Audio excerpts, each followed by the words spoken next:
வணக்கம். வணக்கம். இது கனிமொழி, கவிஞர் கவிஞர் கனிமொழி அப்படி வச்சுக்கலாமா? இல்ல கலைஞர் மகள் கனிமொழி?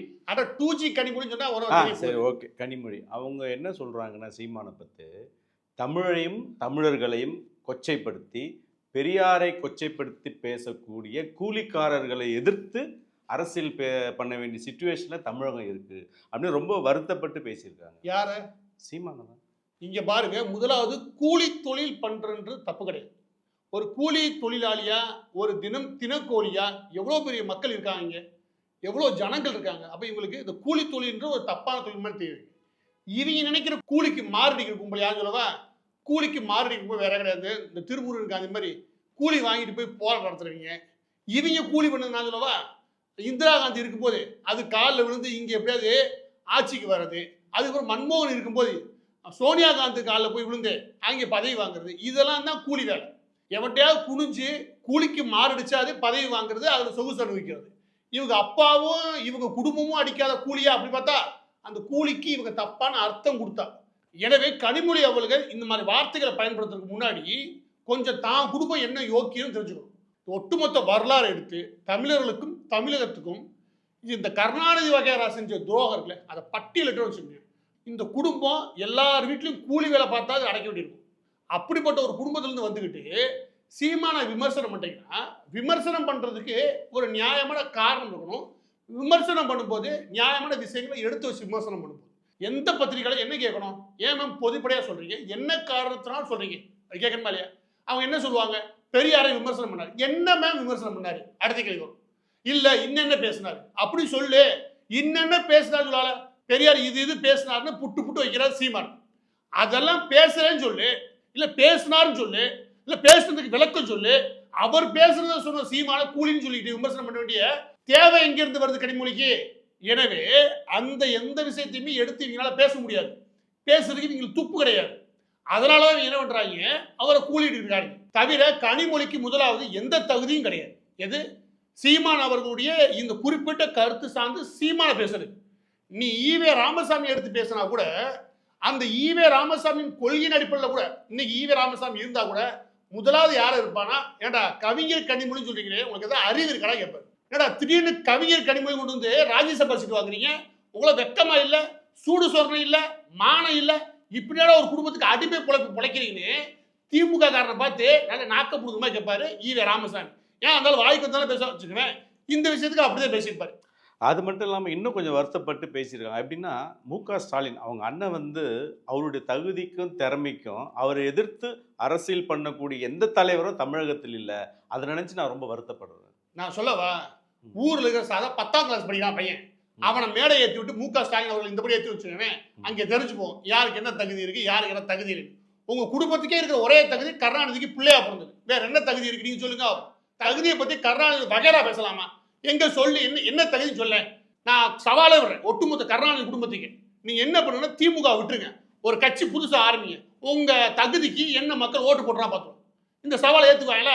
திமுகன்ற கட்சி அண்ணாதுரை ஆரம்பிச்சு ஊரா தெருவா நடந்து அது நெடுஞ்செழியன், சொல்லின் செல்வன் சம்பத்து இப்படி முக்கியமான தலைவர்கள்லாம் பட்டி தொட்டி எங்கும் பேசி அதை கொண்டு போய் சேர்த்து லாஸ்ட்ல எல்லாம் இறந்து போக அப்படி லம்ப கைப்பற்றுற கும்பல் இந்த கும்பல். ஏறக்குறைய இந்த கடல்ல இந்த சொமாலியா கப்பல் கொள்ளைக்காரர் பயல மொத்தமா கப்பல் அப்படியே லம்பிட்டு போவாங்க. அந்த கும்பலுக்கு இந்த கும்பலுக்கு வித்தியாசம் கிடையாது. நீங்களே ஒரு கடல் கொள்ளையர்கள் மாதிரி வாழக்கூடிய கும்பல். அந்த மாதிரி தான் திமுக கைப்பற்றுனீங்க. என்ன யோக்கியதை என்ன தரத்தை பத்தி பேசுறதுக்கு இந்த குடும்பத்துக்கு லாய்க்கிறேன். நீங்க பச்சையா சொல்றேன், நீ திமுக விட்டுன்ற, திமுக விட்டுட்டு நீ வந்து நில்லுன்ற. நீ குடும்பத்தை எங்க கருணாநிதி என்னென்ன செஞ்சா தெரியுமா, கருணாநிதி போல் நாங்க வாழ்வோம் அப்படின்னு சொல்லி நீ புது அரசியல் கட்சி தொடங்கி உனக்கு திராணின்னு ஒன்று இருந்தா, டெம்புன்னு ஒன்று இருந்தா, சீமா நிக்கிறார்ல, அவருக்குள்ள ஒரு கொள்கையோட ஒரு கட்சி எடுத்து நடத்துறாருல, நீ அதே மாதிரி திராணியோட நடத்து. சீமான் வாங்கினது 36 லட்சம் வாக்குல, அதுல நீ 10% வாங்கு, மாதவசனம் நாட்டை விட்டே போற. அதெல்லாம் வாய்ப்பே கிடையாது. கருணாநிதி இங்க நல்ல பேர் கிடையாது, கருணாநிதி குடும்பத்துக்கு நல்ல பேர் கிடையாது. என்ன அதிமுகவுக்கு எதிராக திமுக, திமுகவுக்கு எதிராக அதிமுக, இந்த மாதிரி பழக்கப்பட்டு போன ஒரு ஓட்டு வங்கி இருக்குல்ல, அதுலதான் இந்த குடும்பம் பொழைக்குது. இந்த குடும்பத்துக்கு எந்த மரியாதையும் கிடையாது, எந்த தரமும் கிடையாது.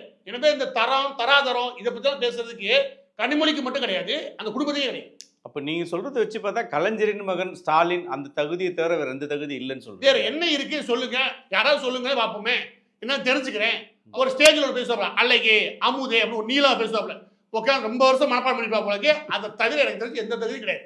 அதை மட்டும் தான் பேசி தெரிய முடியும். வேற என்ன தகுதி இருக்கு? நான் வரேன், நான் இம்மினிக்கான பையனை நினைச்சுக்கோங்களேன், உங்களை நினைச்ச வரைக்கும் தகுதி இல்லாத பையனை வச்சுக்கோங்களேன், ஸ்டேஜை போடுங்க. அந்த ஆளுக்கு என்ன இந்த தமிழகத்தின் நிர்வாகத்தை பத்தி அவர் வச்சிருக்கக்கூடிய அமைச்சரவை இருக்குல்ல அதை பத்தி மட்டும் கேள்வி கேட்க நான் தயார். கேள்வி கேட்கவே தயார். இந்த பத்திரிகையாளர்கள் கேள்வி கேட்கறதே இல்லை. அவர் வந்து இப்ப அவ்வளவு வசதியை நீங்க வச்சுட்டு வெறும் வீடியோ எடுத்து நடக்கிறார், பறக்கிறார், போறார், வராருன்னு வீடியோ படுத்திடுறாங்க. அதனால உண்மையிலே கேள்வி கேட்டு வச்சுக்கவே எல்லாத்தையும் உருவிட்டு விட்டுலாம். என்னன்னு எதுவுமே தெரியலன்றது. இப்போ அவங்களுடைய வருத்தம் எப்படின்னா, பெரியார்ன்ற ஒரு சித்தாந்தம், அந்த சமூக நீதி, இடஒதுக்கீடு, இது மாதிரி பல விஷயங்கள் இருக்குல்ல, அதெல்லாம் எதிர்த்து சீமான் குரல் கொடுக்கறதுனால அதுக்கு பாதிப்பு வந்துடுமோ அப்படி வருத்தப்படுறாங்களா? அதை பத்தி அவர் பேசுறாரு. ஈவே ராமசாமி தமிழை அழிக்கணும்னு சொல்லி பேசினாரு, சனியன்னு சொல்லி பேசினாரு, அது ஒளியன்னு சொல்லி பேசினாரு. அந்த ஆளுக்கு இங்க எதுக்கு இடம்ன்றதுதான் அவருடைய கருத்து. மொழி சார்ந்த கொள்கைகள் மட்டும் கிடையாது. ஆனா ஈவே ராமசாமி தான் என்னமோ நம்ம எல்லாத்தையும் காப்பாற்றுற மாதிரி, அதுக்கு முன்னாடி அவங்க வரலாறே இல்லாத மாதிரியும், அதுக்கு முன்னாடி நம்மளுடைய முன்னோர்கள் யாரும் இந்த மண்ணுக்கு எதுவும் பாடுபடாத மாதிரியும், அவர் வந்து தான் பாடுபட்ட மாதிரி அவரே நினைச்சுக்கிட்ட உண்டு. அதையே இவங்க ஊரெல்லாம் பரப்புறாங்களா, அதை தான் அவர் எதுக்குறாரு. நான் திரும்ப புரிச்சுக்கணும், அதுதான் அவர் எதுக்குறாரு. அந்த இடத்துல நீங்க ஒன்று சொல்றீங்க, அந்த ஈவே ராமசாமிக்கு பின்பாடி உருவாகக்கூடிய அந்த சித்தாந்தம் கிடையாது, இவங்க பில்டப் பண்ணி வச்சிருக்கு அப்படி சொல்லு. பச்சையாசனம் பில்டப் பண்ணி வச்சிருக்காங்க. அந்த பில்டப் பண்ணி வச்சுக்கல முக்கியமாக ஜாதி ஒழிப்புன்னு வச்சுக்கேன். இந்த அம்மா இதுக்கு தூத்துக்குள்ள நின்றுச்சு, அங்க போய் நின்றது மட்டும் கிடையாது, நின்று ஒரே வாரத்துல அவங்களோட ப்ரொஃபைல் பிக்சர்ல இந்த பேனரு அதுல பனை மரத்தை வச்சுச்சு. எதுக்கு வைக்கிற, அங்க போய் எதுக்கு நீ ஓட்டு கேட்ட, அந்த இடத்துல எல்லா இடத்துல சொன்னாங்க எல்லாரும் என்னுடைய ஜாதி மக்கள் அப்படியே போய் நின்ற. அப்ப அங்கே உனக்கு ஜாதி புத்தி எட்டி பார்க்குதுல, இவ்வளவு கொடூரமா ஜாதி புத்தி எட்டி பார்க்கக்கூடிய உங்களுக்கு நீங்க ஈவே ராமசாமி ஜாதி ஒழிப்பு செஞ்சாரு அப்படின்னு சொல்லிக்கிட்டு இந்த போட்டு கூவிட்டு அந்த போட்டு ஜாதி வெறியோட ஒரு அரசியல் பண்ணிக்கிட்டு நீங்க எந்த அளவுக்கு கருணாநிதித்தனம் பண்றீங்க நான் கேட்கிறேன். எந்த அளவுக்கு கருணாநிதித்தனம் பண்றீங்க அதுதான் அவர் கேட்கிறார் சீமான். நீ போய் வேலூர்ல கோயம்புத்தூர்ல போய் நில்ல, எதுக்கு தூத்துக்குள்ள வந்து நின்ற? அதுதான் உங்க லட்சணம், அதுதான் உங்க தராதரம். அதாவது பச்சையா ஜாதி வெறி அரசியலை பண்ணதை தூண்டி விட்டது. நீதிமன்றத்தில் ஆரம்பிச்சு விஓ ஆபீஸ் வரைக்கும் இன்னைக்கு ஜாதி நிறைஞ்சு போயிருக்கு காரணமே உங்களுடைய திராவிட ஆட்சி தாண்டா அப்படின்றது சீமா அவரோட குற்றச்சாட்டு. இது 100% உண்மை. போலீஸ் ஸ்டேஷன்ல ஆரம்பிச்சு நீதிமன்றத்தில் ஆரம்பிச்சு விஓ தாசில்தார் வரைக்கும் எங்க பார்த்தாலும் சரி ஜாதி ஆதிக்கம்ன்றது தலை தூக்கி நிக்குதா இல்லையா? இது நேர வடமாநிலத்து பேசுறாங்க. இதுக்கே வக்கு இல்லை. இந்த லட்சத்தை திராவிட மாடல் ஆட்சி நடந்துட்டு இருக்குது. அப்ப அது எங்கேருந்து வர உங்களுக்கு பெரியாருன்ற பிம்பம்? பெரியார் பேசல இருக்கேன், பெரியார் ஒரு பிம்பத்தை உருவாக்கி வச்சு பாருங்க. அந்த பிம்பம் ஊரை ஏமாத்துறது நிதர்சனமான உண்மை. நான் பணமரத்தை வச்சுட்டு போய் தூத்துக்குள்ள நின்றது. அடுத்த கேள்வி, ஈசிஆர் சரவணன். ஈசிஆரோட 2 நாள் முன்னாடி பார்த்தீங்களா, கிட்டத்தட்ட வந்து பார்த்தீங்கன்னா அந்த ஈசிஆரே ஸ்தம்பித்து போச்சு. அந்த அளவுக்கு கிட்டத்தட்ட நம்ம ஒரு மாநாடு நடத்தினார்ல விஜய், அதை விட சம பந்தாவை அந்த யார் ஈசிஆர் சரவணன் மாவட்ட செயலாளரை போட்டிருக்காங்க.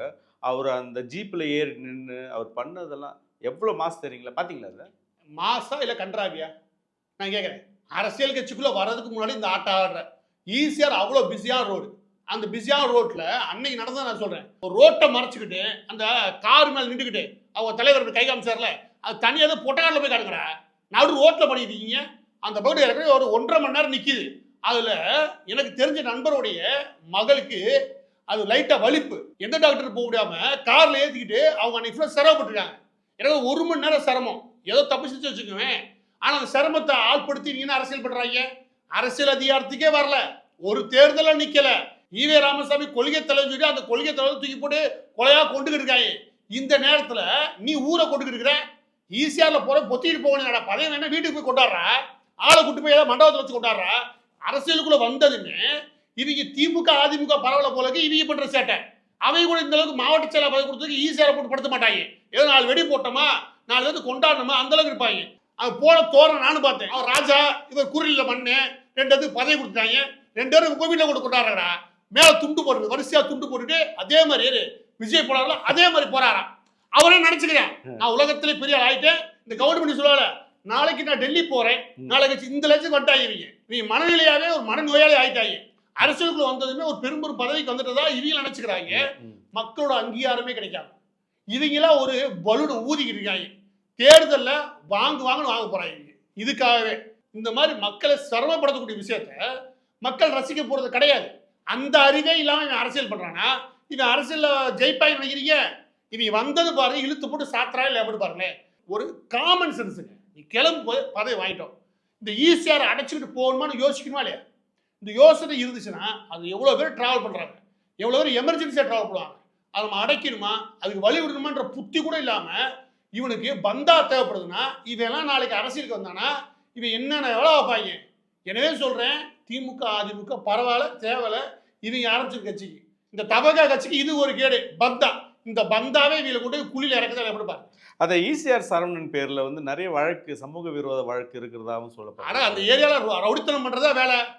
ஊரில் இருக்கிற எல்லா ஆட்டோ கீட்டோ அந்த போட்டு இருக்கிற எல்லா இடத்துலையும் விஜய் படத்தை வைக்கணும். அதுக்கு ரவுடித்தனம் பண்ணுறது. இவன் எப்படி சம்பாதிக்கிறேன்? வேறும் கிடையாது. நம்ம வீட்டை பாதுகாக்கிறதுக்கு நாய் வளர்க்குறது இல்லையா, அந்த மாதிரி வளர்க்குறது இவங்கெல்லாம் காசு போட்டு எதுவுமே வெளியே போய் கடிக்கிறதுக்கு. இப்போ ஏதாவது சொல்லிட்டு வச்சுக்கவே ஈஸியாக சரவணாட்டா என்ன பண்ணுவ, நான் கேட்குறேன் என்ன பண்ணுவ? ஊருக்குள்ளே சண்டை ஏற்றுறோம், சண்டை ஏற்றுற புத்தியில தான் ஈஸியாக அடைச்சிட்டு போகிறேன். விஜய் இதை கூப்பிட்டு ஏன்னா கண்டிச்சுக்கணுமா இல்லையா? கண்டிக்கணும்னு அர்த்தம் இவர் இந்த மாதிரி மாசெல்லாம் விரும்புகிறா அர்த்தம். கரெக்டா? கண்டிப்பா. அப்ப கட்சி ஆரம்பிக்கும் போது ஒரு கோணல், பெரியார் எங்கள் தலைவர், பெரியார் எங்கள் கொள்கை தலைவர். அவரை கொள்கை தலைவரை வச்சு ஆரம்பிக்கும் போது ஒரு கோணல், இல்லை ஈஸியாக சொன்னா இன்னொரு பெரிய கோணல் வச்சுக்கவேன். மொத்த கட்சியும் கோணலா போய் எங்கேயா முடியதான் போகுது. நீங்க எழுதி வச்சுக்கோங்களேன். இன்னொரு விஷயம், துணை கேள்வி விஜய் பற்றி. ஆதவ அர்ஜுனா விசி காலேருந்து வெளியே வந்தார, அவருக்கு வந்து ஆலோசகரா, அரசியல் ஆலோசகர் விஜய் சேர்த்துக்கிறத ஒரு பேச்சு. ஏங்க இதுதாங்க உண்மை. அதாவது விஜய், ஆதவ அர்ஜுனா, இந்த சத்யபாமா யூனிவர்சிட்டி அந்த பொண்ணு, இவங்க எல்லாம் சேர்ந்துக்கிட்டு எல்லா பேருமே கத்தோலிக் சபையை சேர்ந்தவங்க. இவங்க எல்லாம் சேர்ந்து ஒரு திட்டம் போட்டானுங்க. எடுத்து நம்ம எல்லாரும் உள்ள இறங்கணும்னு வச்சுக்கவேன், நம்மளை இவங்க கண்டுபிடிச்சிருவாங்க. எப்படி நம்மளை கண்டுபிடிச்சிருவாங்க? எனவே நம்ம மாறு வேடத்தில் நுழைவோம். மாறு வேடம்னா நம்ம இருக்கவே விசிகா அந்த கட்சிக்குள்ள போங்க, நான் சமூக நீதிக்காக பாடுபட போறேன்னு போயிருக்கேன். போயிட்டு அப்படி ஒரு சுத்திக்கு வாங்க அப்படின்னு இருப்பாரு விஜய். அங்கே போனதுமே துணை பொதுச் செயலாளர் கொடுத்தாங்க. காசு கூட நாங்கள் என்ன வேணா கொடுப்போம் அப்படின்ற ஒரு கட்சியில போய் என்ன பண்ணாங்க, துணை பொதுச் செயலாளர் வந்தாங்க. வாங்கிட்டு திமுக விமர்சனம் பண்ணி அப்படி சுத்தி வந்துட்டாங்க. புரியுங்களா? இதுல கூட்டுக்கலான்னு வேற யாரும் கிடையாது. திருமாவளவன் இருக்காரு, அவரோட கட்சி தான். அது தெரிஞ்சதே இந்த வேலையை பார்க்கறான்னு வச்சுக்கோங்க. இங்க வந்துட்டாரா? இப்ப இங்க வந்ததுக்கு அப்புறம் நான் முன்பே சொன்னேன், விஜய் அவர்களுக்கு கட்சி ஆரம்பிச்சு கட்சியை நடத்துறதுக்கு சுமார் 2000-3000 கோடி தேவைப்படும். இந்த 3000 கோடியை வெளிநாடுல இருந்து கொடுக்கக்கூடிய ஒரே கத்தோலிக் சபையோ இல்லாட்டி ஏதோ ஒரு மதமாற்றம் கும்பலா இருக்கலாம். ஆனா அதை விட ரொம்ப முக்கியம், உள்ள கொண்டு வர முடியாது. உள்ள கொண்டு வர முடியாத அளவுக்கு இங்க நிலைமை இருக்கு. ஆனா உள்ள கொண்டு வரது ஒரு கும்பல் இருக்குது. அது லாட்டரி மார்ட்டின் கும்பல். அந்த லாட்டரி மார்ட்டின் கும்பல்ல மிக முக்கியமான ஆளு இந்த ஆதவ அர்ஜுனா, அவரோட மருமகன். அப்ப அந்த மருமையை ஏன் வந்து சேராது? புரியுதா? இதோட கொள்கையை கொண்டு வந்து சேர்க்கறதுக்கோ இல்லாட்டி சித்தாந்தத்தை கொண்டு வந்து சேர்க்கறதுக்கோ இதுல இல்லாட்டி வேற ஸ்ட்ராட்டஜிஸ்டாவோ கிடையாது. இவரா சொல்லிக்கிறோம் ஒரு ஸ்ட்ராட்டஜிஸ்ட். என்ன ஸ்ட்ராட்டஜிஸ்ட்? நீ லாட்டரி மார்ட்டின் பொண்ணை கல்யாணம் பண்ணதை தவிர வேற என்ன ஸ்ட்ராட்டஜி ஒன்று இருந்துச்சு? நான் கேட்கிறேன். அவரை கூப்பிட்டு இவர் போறாருன்னா நான் சொல்றேன், இதெல்லாம் முன்பே திட்டமிட்டது. நீங்க அதுல இருந்து விலகி இங்க போற நினைச்சாங்க. ஒரு அடையாளம் தேவைப்பட்டுச்சு, அங்கே போனோம், அதை வச்சு ஒரு டிராமா பண்ணோம். அதுக்கப்புறம் திடீர்னு பார்த்துச்சு எல்லா டிவி சேனலும் பேட்டி கொடுத்துருவாங்க. அதெல்லாம் காசு கொடுத்தா பண்ணாங்க. நான் 100 சொல்றேன், எல்லாம் பெய்டு. எல்லா பேருக்கும் ஆளுக்கு ஒரு 5 கோடி கொடுத்து இவர் ஒரு பேட்டி கொடுக்குறாங்க. ஏன்னா சமூக நீதியை காக்க வந்த மாதிரி அப்படியே போய் விஜய் சேர்றோம். எப்படி ஒரு டிராமா? இல்லை உண்மை. நீங்கள் அந்த காலகட்டத்தில் ஆதவ அர்ஜுனோட பேட்டி கிட்டத்தட்ட பார்க்குறவங்களுக்கு யார் இவர், எல்லா சேனல்லையும் வர பப்ளிக், ஜென்ரல் அரசியல் இல்லாத பப்ளிக் வந்து எல்லா சேனல்லையும் ஆதவ அர்ஜுனா பேட்டி கொடுத்துட்டே இருக்கிறாரு அப்படின்றது கிட்டத்தட்ட அது வந்து பெய்டு மாதிரி தான் எல்லாருக்கும் தெரியும். எல்லாமே பெய்டு. உங்களுக்கு யார் இந்த ஆதவ அர்ஜுனா? எங்களுக்கு லாட்டரி மார்ட்டின் அப்படி இருந்துச்சு. ஏன்னா லாட்டரி மார்ட்டின் இங்கே வந்துட்டியாடா அப்படி. லாட்டரி மார்ட்டினுடைய எல்லா பிசினஸையும் வச்சுட்டு இவர் விலகிட்டே ஒரு டிராமா உருவாக்கி அதுக்கப்புறம் மனைவி பேர் ஒரு 12 நிறுவனங்களை செல் கம்பெனியை உருவாக்கிட்டு நீங்க இந்த ஈசிஆர்ல தான் ஒரு பெரிய இடத்தோட வளைச்சு பிடிச்சி அங்க ஒரு பெரிய இடம் பில்டிங்கை கட்டியிருக்காரு. இது எதுக்குமே இவர்கிட்ட நான் சொல்றேன், தனிப்பட்ட என்ன பிசினஸ் நடத்துறேன் நீ சொல்லுவோம். நான் ஸ்ட்ராட்டஜிஸ்டா இருந்தேன். எங்கே இருந்த நீனு? நான் திரும்ப சொல்றேன், ஆதவ அர்ஜுனா வந்த வழி குறுக்கு வழி, ஆதவ அர்ஜுனா போற வழி குறுக்கு வழி. ஏன்னா அவர் சேர்ந்த குடும்பம் குறுக்கு குடும்பம். லாட்டரி மாற்றினால இந்த தமிழகத்துல ஒரு நபரால ஒரு விஷயத்தினால ஒரு பெரும் கூட்டமே நாசமா போச்சு. பல குடும்பங்கள் நடுத்தருக்கு வந்துச்சுன்னு ஏதாவது ஒரு சொல்லிச்சுன்னு சீட் ஃபண்ட் நடத்துனவன், அதிக வட்டிக்கு தெரிஞ்சுட்டு சொன்னவங்க, இந்த சுட்டிட்டு ஓடுவாயில இவங்கெல்லாம் கிடையாது. நம்பர் 1 இடத்துல இருக்க லாட்டரி மார்ட்டின். லாட்டரி அந்த அளவுக்கு 96ல வித்து அவ்வளவு குடும்பத்தை நடுத்தருக்கு கொண்டு வந்து சுருட்டிட்டு ஓடின கும்பல் இந்த கும்பல். இந்த கும்பல் இருந்து ஒருத்தனை கொண்டு வந்து தன்னுடைய கட்சியில முக்கியமான பொறுப்புக்கு வைக்கிறாருன்னா திருட்டு புத்தி இருக்கிறதே அதை செய்யணும். நான் சொல்றேன், இன்னும் 2 பேர் வருவாங்க. அது வேற கிடையாது. சத்யபாமா இல்லையா, அவருடைய மகள் ஒருத்தங்க, அவங்க டிஸ்கஷன்ல இருக்காங்க. சேவியர் கூட்டு ஆல்ரெடி தலையை ஊட்டிக்கிட்டு இருக்காங்க. எனக்கு அவருக்கு சம்மந்தம் இல்லை, நான் பினாமி இல்லை. இது ஒரு கும்பல். இந்த கும்பலா ஒன்னொன்னா வரும். எல்லா பெருசாக அடிச்சு வெளியே போறேன். நான் சொல்றேன். அப்புறம் இப்போ ஆன்லைனில் வந்து விஜய் ரசிகர் ரொம்ப குஷியாக இருக்காங்க. காரணம் வந்து ஆதவ அர்ஜுன் வந்து திமுக ஆலோசகராக இருக்கும்போது 40ம் நமதே வெற்றி பெற்றுட்டாங்க. இந்த தடவை 40ம் நமதே, அதாவது வரப்போகிற சட்டசபை தேர்தலில் 234 தொகுதி இருக்குன்னு அவங்களுக்கு தெரியல. வரப்போகிற எலெக்ஷனில் 40ம் நமதே அப்படின்னு ஆன்லைனில் ஃபுல்லாக, ஏன்னா ஆதவர்ஜுனா வந்துட்டார். ஏங்க அவனுக்கு தெரிஞ்சது என்ன? விஜயோடைய ரசிகர்களுக்கு சமீபத்தில் வந்து பார்த்தேன், திருவள்ளுவர் யாரு?